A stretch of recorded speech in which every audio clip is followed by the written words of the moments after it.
मजहबी जमातें MQM एक platform पे हंगामा कर रहे हैं, वो अलग बात है। आप दोस्तों को इस चीज़ को हाईलाइट करना चाहिए, मीडिया के भाइयों को, वो नहीं हो रहा उस तरीके से। मैं गुजारिश करूंगा आज के इस ऑगस्ट हाउस के इजलास में कि मेहरबानी करें, थोड़ा आप लोग भी उजागर करें कि आवाम को पता चले, टीवी पे टाइम दें कि अपोजिशन जिंदा है। और हम बाकायदा on the floor of the house भी शोर करेंगे, आप लोगों के सामने भी शोर करेंगे, वक्त आया तो प्रेस क्लबों के आगे भी धरने देंगे।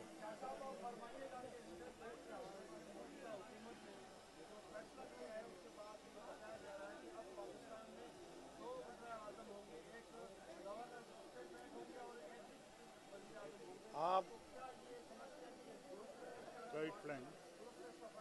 मेरी गुजारिश सुने, ये बातें चल ज़रूर रही हैं, मगर ऑल्टरनेट हुकूमत को निकालना है इसका कि आया वो स्टेट बैंक को वायसराय देना चाहता है या अपने मातहत रखना चाहता है।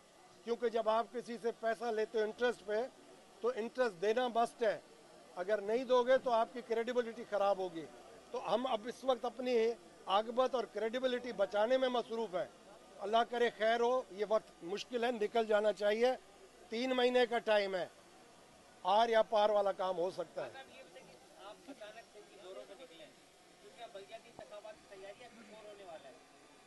मैं भाई पाकिस्तान के लिए ये कहूँगा, नेशनल इंटरेस्ट में कुछ भी हो सकता है, सुबह भी हो सकता है।